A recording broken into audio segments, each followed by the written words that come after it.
Now, the greatest radio shows of all time. Suspense. The Shadow Node. Washington calling David Harding, counter-spy. Classic radio theater. The Great Gildersleeve. Fibber McGee and Molly. Dragnet. Gunsmoke. The Lone Ranger. Now, step back into our time machine with your host, Wyatt Cox. Good evening, friends of the Inner Sanctum.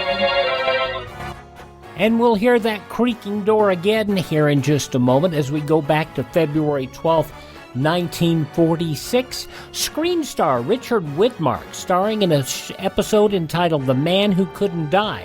This episode of Inner-Sanctum-Mysteries originally broadcast, as I said, February 12th, 1946.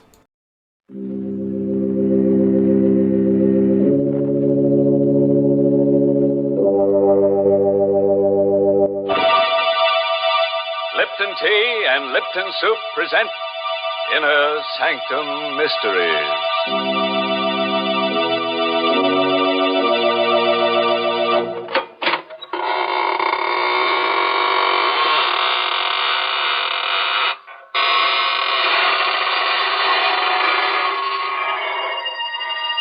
Good evening, friends. This is your host of the Inner Sanctum inviting you in through the creaking door. Come on in and enter into the spirit of things. Don't pay any attention to those gurgling sounds you hear. They're the unfortunate ones. The midnight spirits who were caught haunting before midnight. Poor things. All they can do now is gurgle because they've evaporated into distilled spirits. It's an original radio play written especially for Inner Sanctum by Emil Tepperman and starring Richard Widmark in the role of Alex Gregory.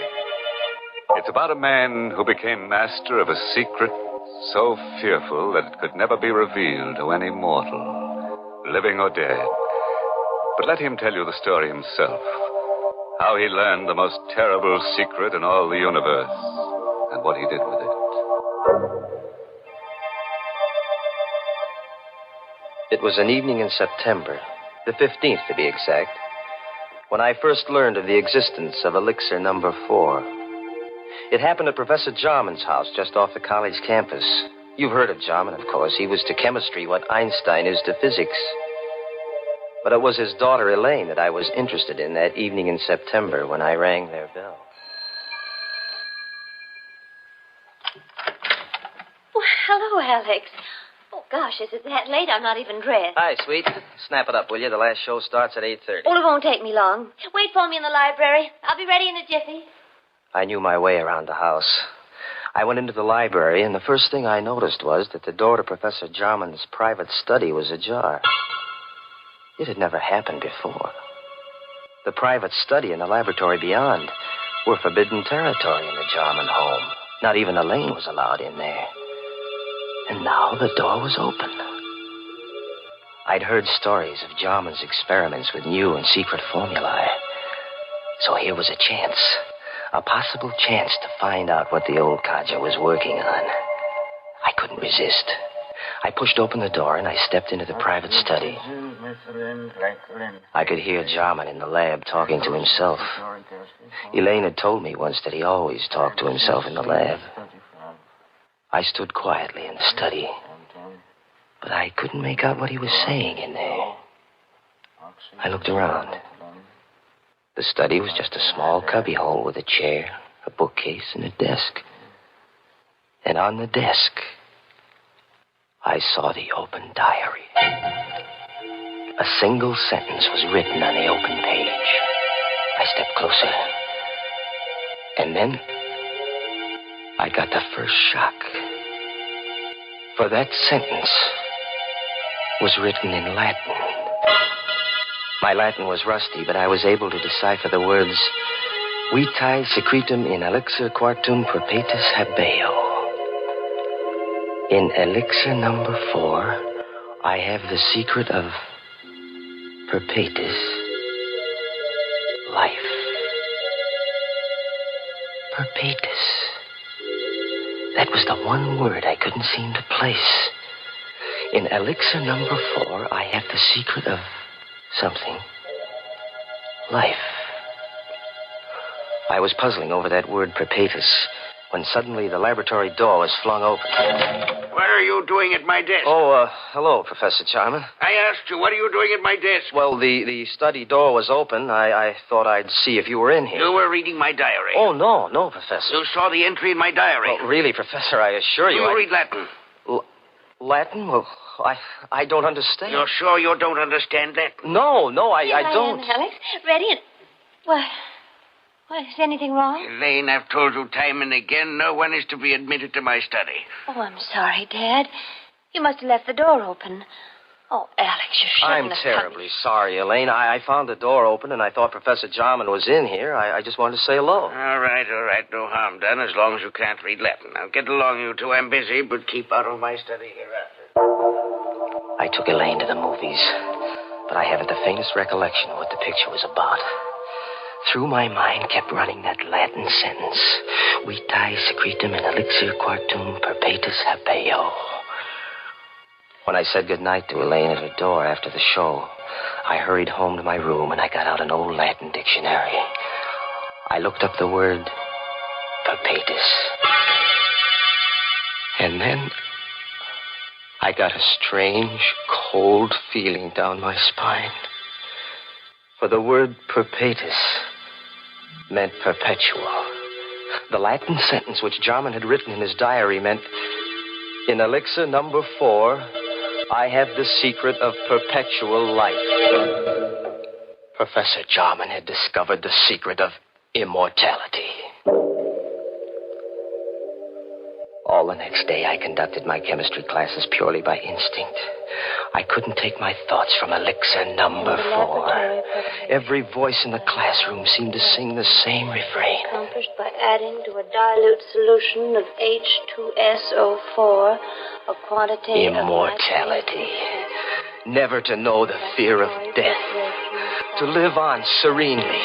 To watch the world change through the centuries. Never to die. It grew on me like a festering tumor, this terrific dream of immortality, everlasting life.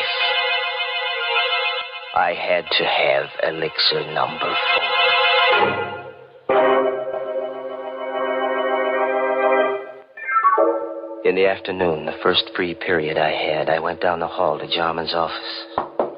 Come in. May I come in for a moment, Professor? Oh, it's you. Yes, come in, but I haven't much time. Professor, I want to apologize for last night. Let's forget about it. No harm done. Well, whatever it was you had written in your diary, it must have been pretty important. Oh, no, not at all. Only some chemistry notes. Nothing of any importance. Just something I've been experimenting with. Well, I'd be very glad to assist you, Professor. Anything I could do, That's very kind of you, young man, but I don't need any assistance, thank you. As a matter of fact, the experiment is completed. You mean you're all finished? All but the practical application. Oh. Well, couldn't I help you on that? It won't be necessary. Tonight, I'm taking the last step. Tonight? I knew what that meant. Tonight, he was going to use elixir number 4. He was going to administer it to himself. I had to act tonight or never. Jarman's keys were on his desk. I distracted his attention, and I managed to pick them up without his noticing. Then I hurried across town to a locksmith and had him make duplicates of Jarman's house key, his study key, and his laboratory key. Then I returned to the college, and I managed to replace the keys on Jarman's desk while he was out. Now, I was ready for an adventure into immortality.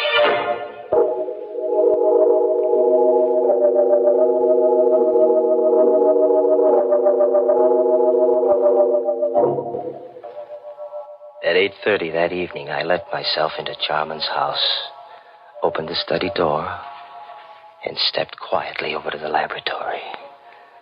I knew Elaine was at a sorority meeting. The professor and I were the only ones in the house. Jarman was standing at the lab table with his back to me, talking away to himself. There was a small vial on the table and a hypodermic syringe alongside it. Equal quantity administered yesterday will be sufficient. At my age, since my blood is too thin, I require the additional dose. But a younger man would need only one injection to cause the necessary type change in his blood. Who's that? Good evening, Professor Jarman. I hope I'm not interrupting. What are you doing here? How did you get in? So elixir number 4 changes the bloodstream.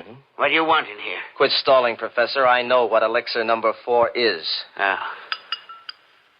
So this is it. Elixir number 4. Careful. Don't spill it. How much of this stuff have you got? That's all there is. 5 cc's. You mean you haven't got any more? It took me 5 years to distill 10 cc's. Before that, I experimented for 10 years. I failed 3 times. And this is your 4th try, huh? Elixir number 4. And there isn't any more of it? It will take me 5 years more to make up another bat. Please be careful. Don't drop it. Don't worry, I won't. You said this is enough to make the average man immortal. Me, for instance? It's not for you. You hear me? Not for you. Oh, yes, it is, Professor. It's for me. I won't let you... What are you doing with that mallet? What do you think? No. I'm so sorry, Professor. Wait. I'll let you have it. Don't kill me. I've got to kill you. When I take this dose of elixir number 4, I'll be immortal. And I don't want anyone to know it. Away, you fool. You'll never enjoy your immortality. You'll wish you were dead 1,000 times. I'll come back to remind you. Back to remind you.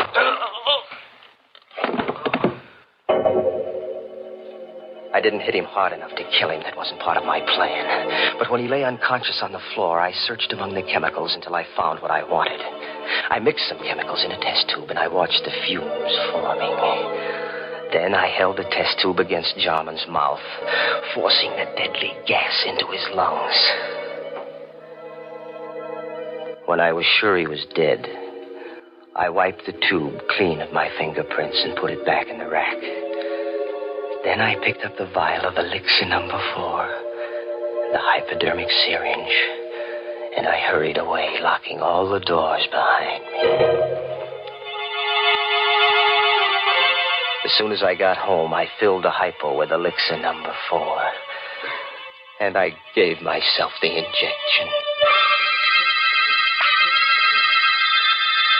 Almost immediately, I felt a strange radiance pervading my body. A new strength was flowing in my blood. I was immortal. I couldn't die. I would go on living and living and living forever.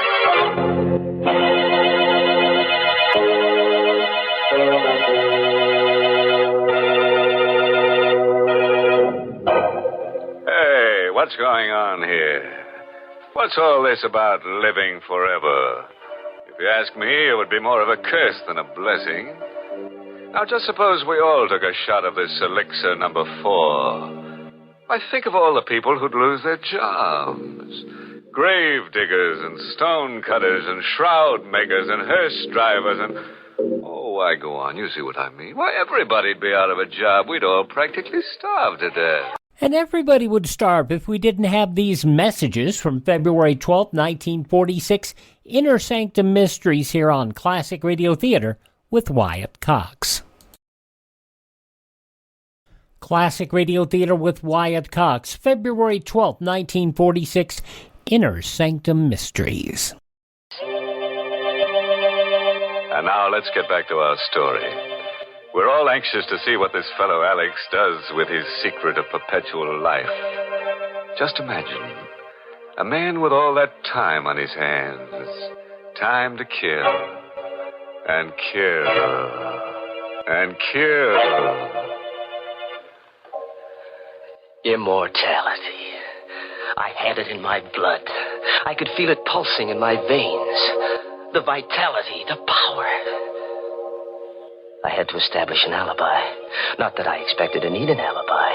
Jarman's death would surely look like an accident or suicide when his body was found in the laboratory in the morning. But I wasn't taking any chances on a murder charge. I had so much more to lose now. Wouldn't it be ironic if they were to execute me for murder? Me, an immortal.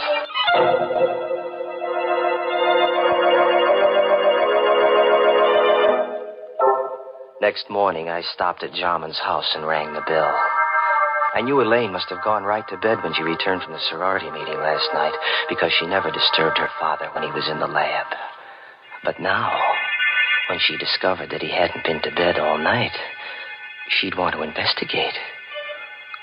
And I wanted to be there when the body was found. Oh, good morning, Alex. Hello, sweet. What's wrong? You look worried. Come on in. Alex, I am worried. Dad's still in the lab. He didn't go to bed last night. Well, what of it? He must be working on something big. No, I'm afraid something's happened. I knocked at the door just now and there was no answer. The door was locked? Well, yes, but I have a pass key. I wonder if I ought to use it. Well, of course you should. Well, please, Alex, you come with me. Of course, darling. Together, we opened the laboratory door.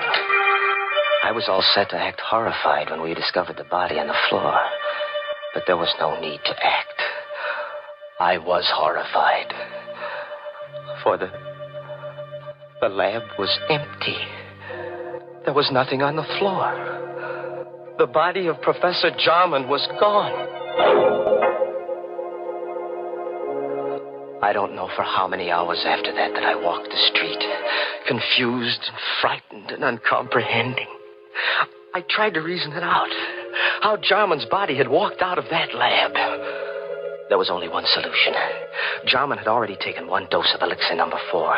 It must have counteracted the poison that I'd forced into him. He must have gotten up and then walked away. But where? And why? I recalled what he'd said before I hit him with the mallet. Yes, I could hear his voice faintly strumming at my brain. You'll never enjoy your immortality. You'll wish you were dead 1,000 times. I'll come back to remind you.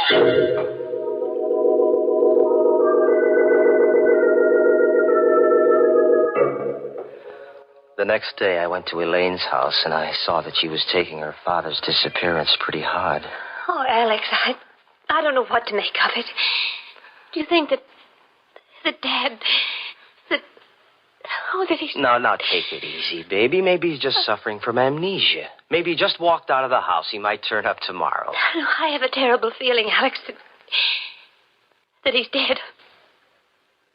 What makes you think so? Oh, I don't know. Now, please, Elaine. That won't do you any good. Oh, but it's the uncertainty. If I only knew for sure. Alex. Do you believe in mediums?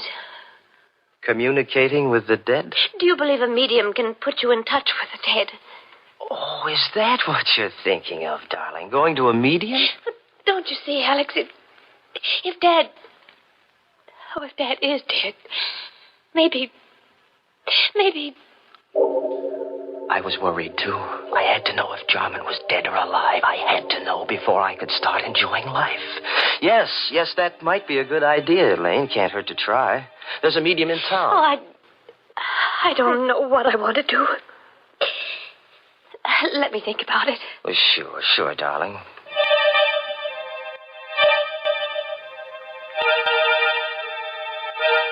In the days that followed, I began to doubt whether I really was immortal.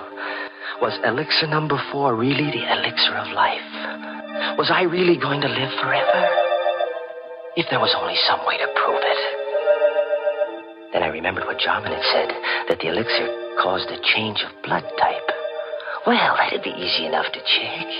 Elaine was taking a medical course, so I asked her to test my blood on the pretext that I thought I had anemia. It won't hurt, Alex. Just the needle. Ouch. There, now I've got all the blood I need. Just sit here a minute while I make the test. Well, does it take long? Only a minute. Alex. She was excited. There was something different about my blood then. Alex! Alex, come here quick. What? Look. Oh, look, Alex. I can't be mistaken. Your blood. It's a new type. Elaine couldn't get over the discovery that my blood was a new type. I'd asked her not to tell anyone about my new blood type, but I knew she wouldn't be able to keep the secret for long. And once it got out, people might begin to suspect what I already knew for sure, that I was immortal. Immortality. A wondrous thing that you can never die. Or is it? Richard Widmark, quite the actor. The Man Who Couldn't Die, Inner-Sanctum-Mysteries, February 12th, 1946.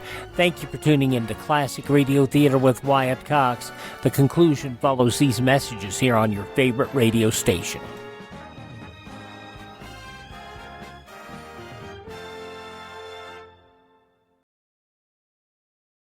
Here's Mike Lindell talking about getting your best friend something special. And Mike, you've done it again. You've brought us an amazing line of dog beds. This has been a long time coming. It starts with the same patented fill for your dogs now as we do my pillow. I wanted everything covered in sizes from your largest dog to your smallest dog. You can throw them in the washer and dryer. The dogs love it. They asked, and here they are. This is why you get the dog bed. This is the main reason. The dogs love it. And you've got that 10-year warranty, right? I can do it because the dogs love it. They don't want to wreck their bed. And you can get these MyPillow dog beds at a price lower than the big box stores, as low as $19.95.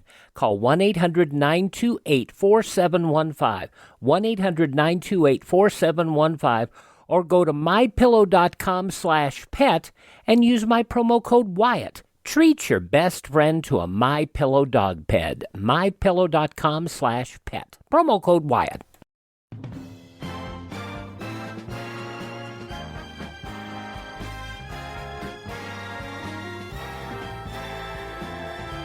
Now on Classic Radio Theater with Wyatt Cox, the conclusion of Inner Sanctum Mysteries, Richard Widmark starring in The Man Who Couldn't Die, from February 12th, 1946. Oh, I couldn't afford to have that known, because then everybody in the world would be envious of me. They'd hate me, too, because they'd know I could go on living long after they were dead.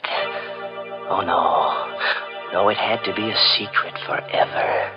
No one in the whole world must know. Except myself. And the only person who could spill the secret now was Elaine. So, there was only one thing to do. Elaine furnished the opportunity herself the next day. Alex, I've been thinking about that medium. I've got to know if Dad is alive or dead. All right, whatever you say, darling, if it'll make you feel any better. I'll go with you, of course. Just the two of us, huh? We made a date to go to the seance that evening, and I made my plans accordingly. I didn't intend that Elaine should leave the seance alive. We arrived at the medium's house promptly at 9 o'clock. The medium asked Elaine and me to sit close to each other. And then she put out the lights. Alex. It's all right, sweet. I'm right here. I'm right next to you. I'm frightened. Now, there's nothing to be frightened about, darling. I'm right here with you. But it's so dark. I can't see anything. I don't hear anything. Where's the medium? She's still here. She's right across the table. She's gone into her trance. Do you think she'll contact Dad's spirit? I don't know, darling. Wait and see.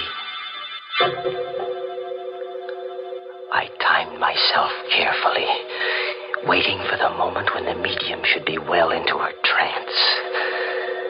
Then I took out of my pocket the hypodermic syringe. I held the plunger in my left hand while I gripped Elaine's arm with my right, my thumb over the artery. Alex, my arm, your fingers hurt. It's all right, sweet. Slowly, I brought the hypodermic needle up close to the artery. One bite of the needle, a single plunge of the plunger, and death would come almost instantaneously. And no one in the world could say that it hadn't been heart failure. But suddenly, just as I had the plunger ready, I heard something strange. A sound. In the room where there should have been no sound. You'll never enjoy your immortality. You'll wish you were dead 1,000 times. I'll come back to remind you. Back to remind you. The voice of the dead. Back to remind you. Jarman, where are you? Jarman, stop. You're dead. You're dead, Jarman. You can't be talking. You're dead. I saw your dead body. I killed you myself.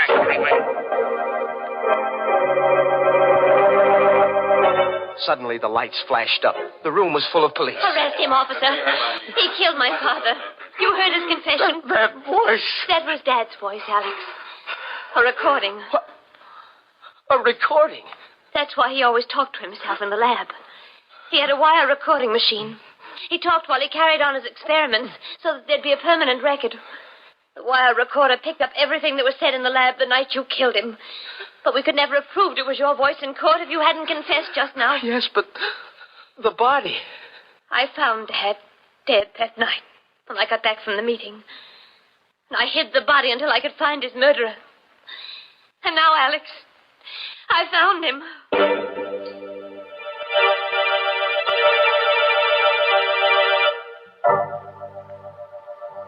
All through the trial, Elaine sat and watched me. All the time the jury was out, she sat and watched me. And she watched me while they read the verdict of guilty. Her eyes never left me when I stood up to be sentenced and heard the judge say, Alex Gregory, it is the judgment of this court that you be confined to the penitentiary for the rest of your natural life.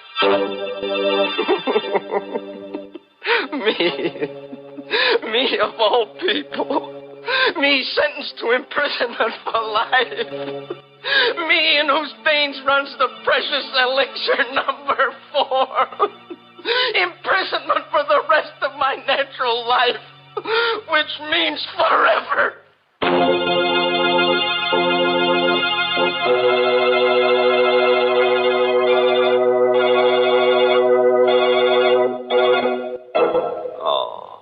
You know, I feel kind of sorry for Alex.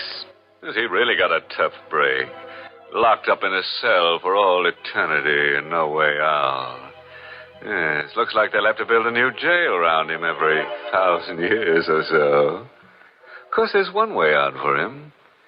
He could let his beard grow for a couple of centuries, and when it gets long enough, he could hang himself. Imagine such a thing, Mr. Host.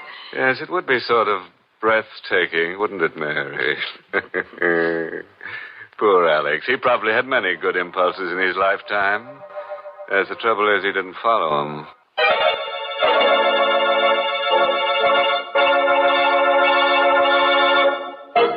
And now, friends, before I say goodnight, here's a pleasant bit of philosophy.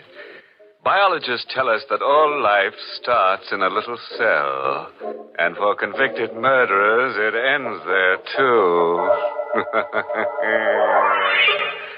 Oh, by the way, this month's Inner Sanctum mystery novel is Death in the Limelight by A.E. Martin.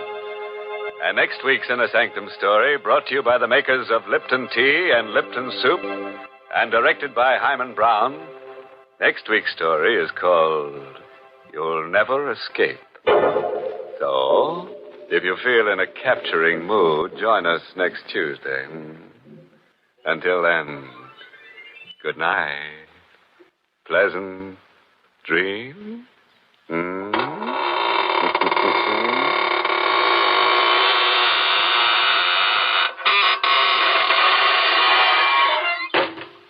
February 12th, 1946, Inner Sanctum Mysteries on Classic Radio Theater with Wyatt Cox.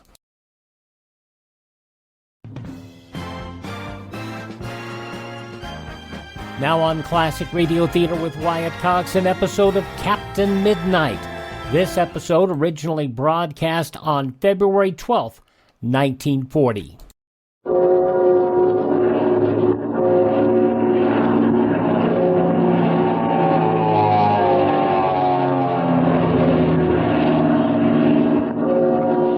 The Skelly Oil Company presents Captain Midnight.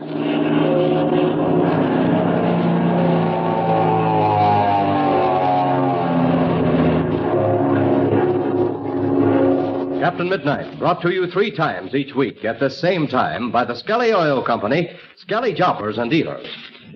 After Chuck Ramsey mysteriously disappeared, his movements have been traced by Captain Midnight. It developed that Chuck met another boy while eating breakfast in the lunchroom in the Ridgeville Airport passenger station. The boy was Frank Crane, a young student pilot. He asked if Chuck would allow him to go along for a ride in Chuck's plane, and Chuck generously agreed. We now find them flying at 2,000 feet, several miles north of the airport. It's almost 8 o'clock in the morning.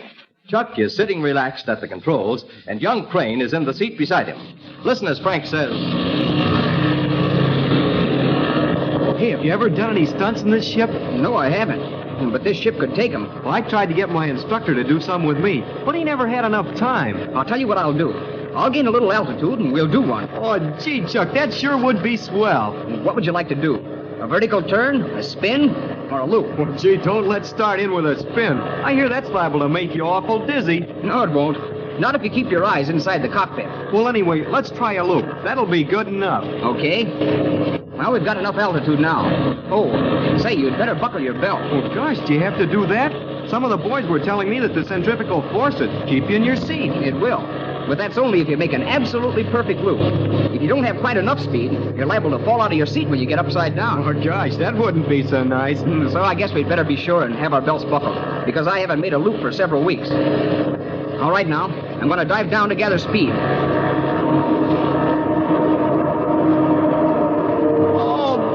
Oh, boy, look at that needle go up. Yeah. I was flying at 170, and now we're up to over 200. When she gets to 250, I'm going to pull her over. Oh, say, it looks like you're diving straight down at that road. We are. The man who taught me to fly told me to pick out an object like a road and dive down at it.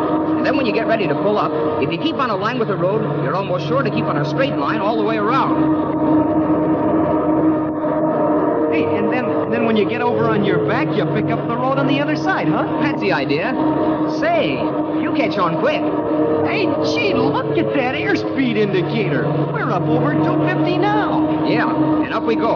Oh, hold on now. Oh, boy, gosh, we're absolutely upside down. Yeah, but we're coming over, and plenty fast, too. I had more speed than necessary. Hey, and look, there's that road. It looks like we're flying right down it. Yeah, I think I managed to keep in a straight line on that loop. Oh, gee, look at that needle go up again. Why, we're almost up to 200 already. Yeah, it doesn't take very much time to get up speed when you come out of a loop.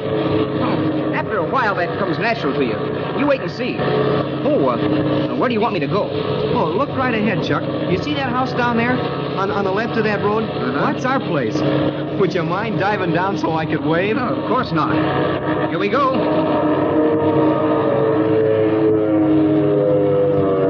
Oh, gee, look. Mother's out in the backyard already, hanging up the clothes.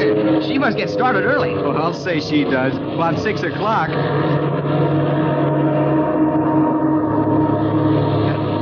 Look, she's standing there looking up at us. Do you think she knows it's you? Oh, sure she does. No one else would be diving down at her like this. Well, we're about low enough.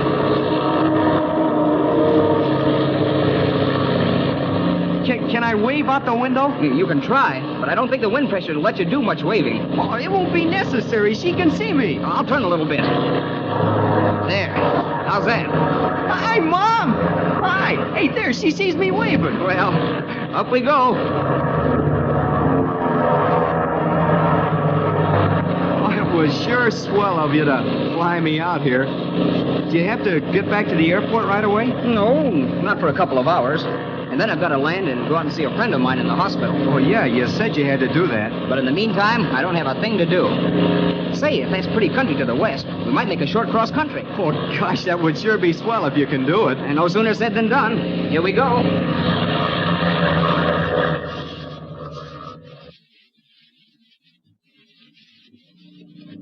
Say, you are sure right. This is swell country out here. Oh, it sure is, isn't it? Dad and I used to come out here hunting a while. It ought to be good for that, all right. It's plenty rough. Uh-oh. Look down there. Well, what do you see? It seems to me I saw an airplane. You mean on the ground? No, in the air. Now, wait just a second. Hey, look. That looks like a pretty good landing field down there. Yeah, that's what I noticed. It looks like a big hayfield. Probably just a wild pasture. I don't see any farms around. Oh, there. I was sure I saw a plane. Oh, I still don't see it. Well, it's pretty hard to see a ship between you and the ground. Now look straight ahead of us, on the other side of that field. Oh, hey, now I see. Why, it looks like he was landing. That's what I think he's doing. Well, I don't know why he'd land in a place like this, unless he was in trouble. We'll go on down and take a good look at him. Maybe it's just somebody out on a hunting trip. Well, that might be it, all right. But if it's somebody in trouble, well, we've got to help him. Oh, I'll say. Hey, maybe we better sit down. Oh, I will if he thinks he needs me. Well, he's landing all right.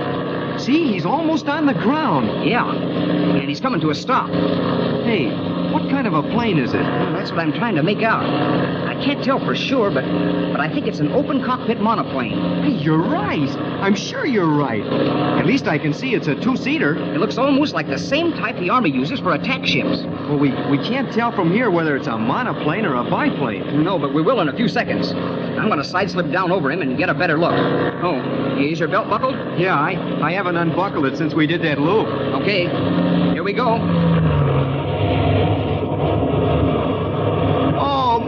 Oh, boy, look at that. You got her in a vertical side slip. Yeah, it's a swell way to lose altitude, especially when you want to look over the ground. Oh, hey, that plane's taxied over to the side of the field. Hey, look there, it's coming to a stop. So I see. And the pilot's sitting up there looking at us. Hey, look, that's strange. There isn't anybody in the rear cockpit. That's right, there isn't. Well, we're down low enough. I wonder if that fella is all right. Well, he cut his switches. See, the propeller stopped turning. Yeah, and he's jumped out of the plane, too. It looks like he's waving to us. Well, he's motioning for us to come down and land, don't you see? You're sure right. And maybe he does need help after all. Okay, I'll glide down to the end of the field, then we'll turn and come in. Well, how do you know which way to land? Well, you notice the direction the other ship landed in, but I'm not going entirely on that. Now, do you see the leaves of those trees over to the side? Well, sure, I see them, but I can't tell anything from them. Their underside is turned up, and I know the other fellow was right. He landed into the wind. Gosh, there's sure a lot to learn about flying. Now, you'll pick up those things in no time. All right, now, I'm turning and coming into the wind. Gee, we're awful low. Aren't you afraid that left wingtip will hit into the ground? No, I'll bring it up in plenty of time. Now, this is what you call a side slip landing. It's the best way to come down when you don't have much room. Well, sure, but there's plenty of room in this field. Hey, look, Chuck. Hey, that is a monoplane over there. Yeah, I can see now. Well, we'll turn and taxi over beside it. Hey, that fella's standing next to a ship waiting for us. Oh, I sure can't figure this out. Doesn't look as though he's in any trouble. Well, maybe he's out of gas. No, I don't think so, because his prop was turning over after he was on the ground. Well, here we are. Hey, are you going to cut the switch? No, I'm turning off the gas. It's a better way to cool the engine off. Well, shall we get out? Sure. Let's see what this fellow wants. Hey, look. Look, that fella's coming over to meet us. Yeah, so I see. Hello there. How do you do? Are you in trouble? Is there anything we can do for you? No, I don't believe so. What are you fellas doing around here? Why, we're just joyriding around. Oh, my name's Chuck Ramsey, and this is Frank Crane. Hi. How do you do? My name's Hilton. You kids are pretty young to be joyriding over rough country like this, aren't you? Why, I don't know. Well, why did you pick this part of the country for your joyride? Well, I'm to blame for that. I told Chuck this was pretty country out this way. I see. You say that you, Ramsey, are the pilot? That's right. Do you have a pilot's license? Of course I have. Let me see it. Sure. Hey, wait a minute. I don't mind showing my license to someone in authority, like an inspector of the Bureau of Air Commerce, but not just anybody who thinks... Well, just take a look at this. Oh, gosh, look at that badge. All right, that satisfies me. In just a second, I'll show you my license. Here you are. Thanks. Transport license, I see. Let me take a good look at you. Identification picture and description certainly fits. Do you own the plane? Oh, no, I don't. You see, I'll look at the plane's license. Well, gee, Mr. Hilton, there isn't any license on the plane because... Well, you see, well, I can tell you... No license on the plane? You know that's against regulations. Very well, Mr. Ramsey. You and your friend Crane are under arrest.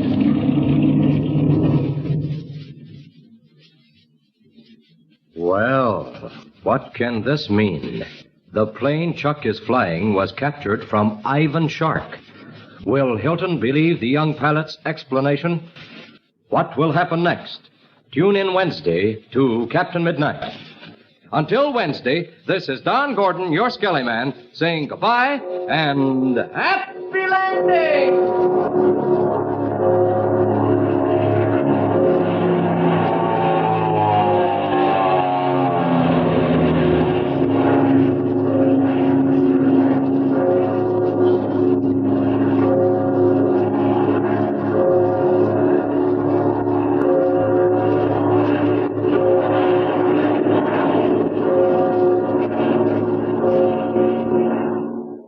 Gotta love those cliffhangers. From February 12, 1940, Captain Midnight here on Classic Radio Theater. Please do me a favor and visit my webpage. It's at classicradio.stream. Now, if you visit the webpage, you can learn more about classic radio collecting. You can find out more about our shows. You can find all of our social media links there, and you can contact me directly, in addition to hearing our shows on demand.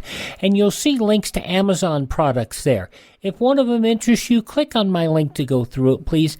It helps pay for this program and keep us on the air. Would you do that for me? It's classicradio.stream. And please take a moment to thank this radio station and support their advertisers. It is their kindness and courtesy that allow us to be with you each and every time we roll around. The advertisers pay the bills for this station to be on the air, and the courtesy of this radio station allows us to be here. It's kind of a nice symbiotic relationship, if you know what I mean. Our program, if you miss a day on this station, you don't have to miss a single show. You can find them all on at anywhere podcasts are. You can find them at iHeartRadio. You can find us at Spotify. You can find us at Spreaker. You can find us at TuneIn. Also, either Amazon Music or Audible, Apple Podcast, Google Podcast, whole bunch of places. Just search for Classic Radio Theater with Wyatt Cox. That's Classic Radio Theater with Wyatt Cox. Thank you so much. Thank this station again, please, and support their advertisers, and tell all your friends the great radio shows are right here at this spot on the dial. Classic Radio Theater on your favorite radio station.